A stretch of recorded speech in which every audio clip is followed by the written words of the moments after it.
Dans ce tutoriel, nous allons comparer la simulation et les mesures en temps réel sous Tina.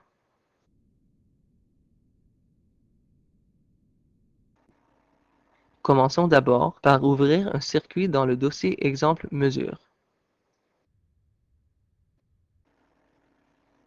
Nous ouvrons le circuit RLC et nous zoomons dessus.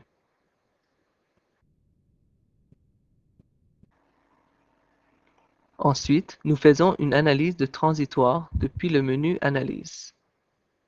Sélectionnez Transitoire et le dialogue de transitoire apparaît. Appuyez sur le bouton OK. Nous observons la réponse du circuit à une excitation d'onde carrée. Maintenant, observons le même circuit par l'intermédiaire de l'oscilloscope virtuel de Tina. Cette fois-ci, nous allons obtenir les mesures réelles. Ceci est possible grâce à la connexion de circuits à l'oscilloscope et au générateur de TinaLab 2 PC. De cette manière, nous pouvons effectuer des mesures en temps réel.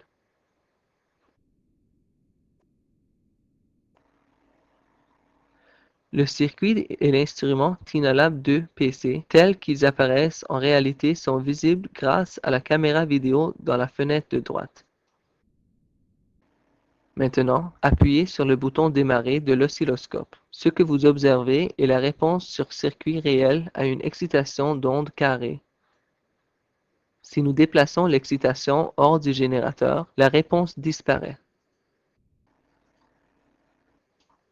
La réponse réapparaît si nous replaçons l'excitation sur le générateur.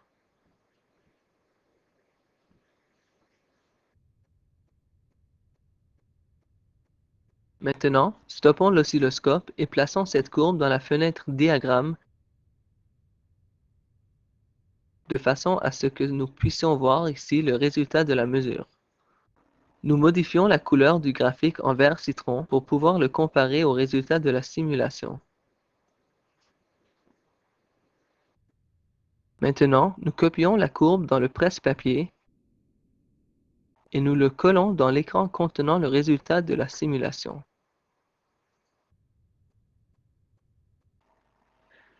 Ainsi, il nous est facile de comparer les deux courbes dans la même fenêtre.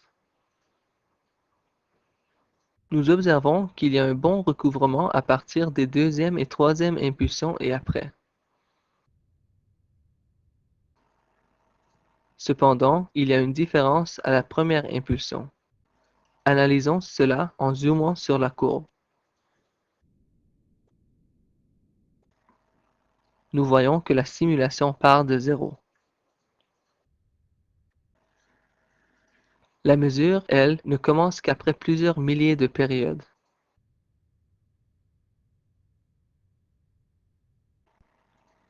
Naturellement, cela produit une différence dans la première partie.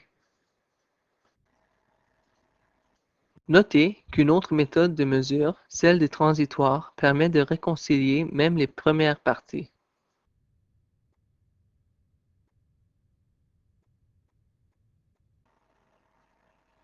L'enregistrement des transitoires est le sujet de notre tutoriel. Pour terminer cette partie de la comparaison, ajoutons des légendes aux mesures.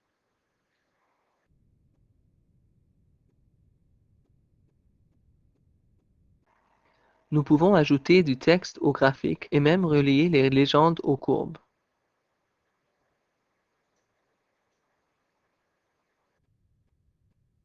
C'est une manière excellente de documenter les courbes de mesure et de simulation. Maintenant, examinons ce même circuit RLC dans le domaine de fréquence. D'abord, analysons la caractéristique de transfert AC. Nous sélectionnons cette période dans le menu AC. En plus des diagrammes d'amplitude et de phase de Bode, nous sélectionnons les diagrammes d'amplitude et de phase et nous appuyons sur OK.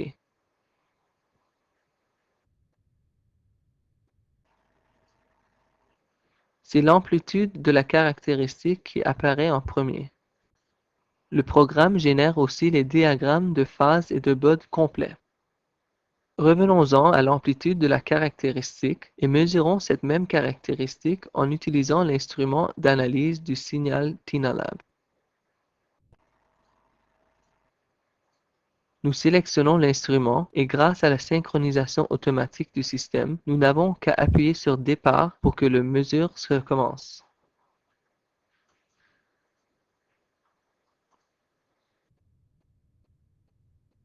Cette mesure est beaucoup plus complexe que les mesures précédentes de domaine avec l'oscilloscope. Le programme doit générer des excitations sinusoïdales point par point, les envoyer sur le circuit et attendre jusqu'à ce que le système ait atteint son état stable.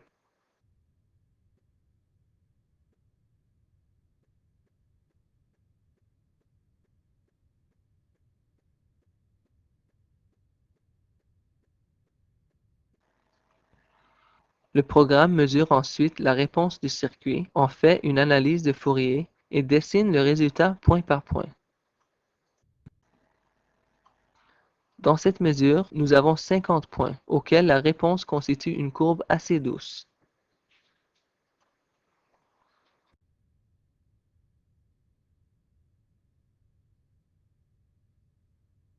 Quand la courbe est terminée, le bouton de départ apparaît et nous pouvons exporter la courbe dans le diagramme.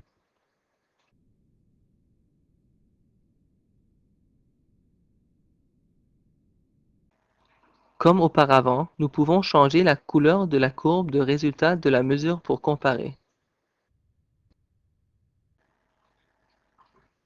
Avant ça, cependant, exportons aussi la phase de la caractéristique.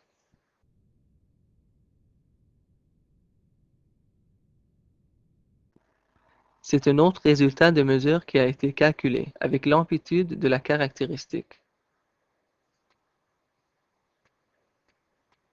Notez que la mesure de la phase de la caractéristique est une tâche compliquée, mais TinaLab est capable de faire ce calcul avec facilité. Nous exportons la courbe vers le diagramme et nous changeons sa couleur en même vert citron. Maintenant, comparons la simulation et la mesure. Faites apparaître la mesure de l'amplitude. Copiez les résultats dans le presse-papier, allez dans le diagramme de simulation de l'amplitude de la caractéristique et collez-les ici.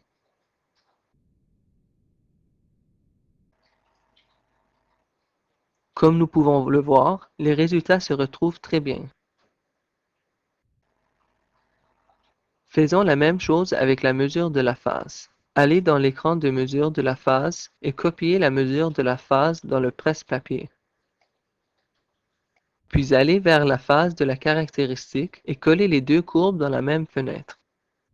À nouveau, nous pouvons observer une très bonne correspondance des valeurs.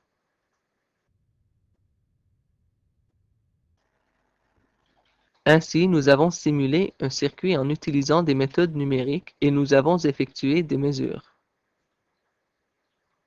En plus de ces méthodes, Tina vous permet aussi de comparer différentes méthodes numériques, ainsi que de comparer des mesures avec des résultats théoriques. Ceci est possible grâce à la fonctionnalité unique de Tina d'analyse symbolique. Avant d'en faire la démonstration, fermons quelques-unes des fenêtres. Maintenant, nous faisons apparaître l'outil d'analyse symbolique de Tina du menu Analyse et nous sélectionnons Transfert AC. Le programme va automatiquement générer la fonction de transfert de ce circuit en utilisant les noms des composants symboliques. Vous pouvez copier ce résultat soit dans le diagramme schématique en utilisant l'icône de collage,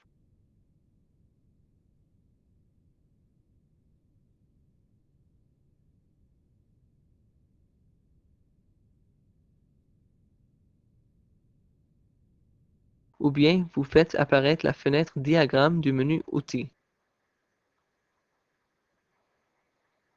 Faites apparaître l'amplitude de la caractéristique grâce à l'onglet correspondant, là où nous avons déjà comparé les courbes de simulation et de mesure.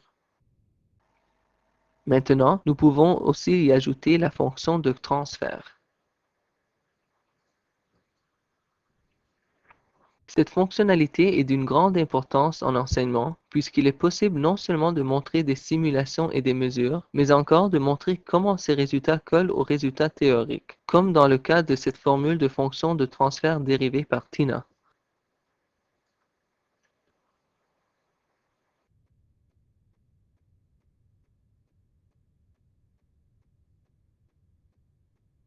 Si vous avez besoin d'une comparaison plus précise avec cette formule, cliquez sur l'icône de calculateur qui convertit la formule en un programme que vous pouvez faire exécuter en cliquant sur le bouton avec la flèche verte.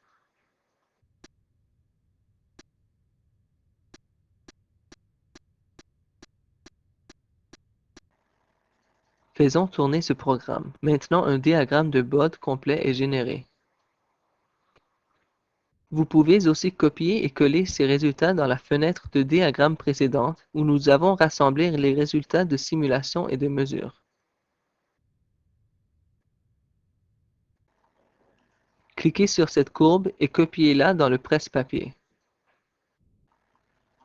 Cliquez la fenêtre à laquelle nous avons déjà ajouté la formule, la simulation et les mesures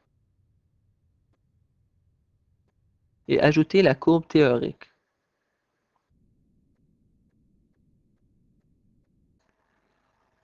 Nous voyons qu'elle recouvre parfaitement le calcul numérique. C'est ainsi que se termine notre démonstration de comparaison de mesures simulées en temps réel sous TINA.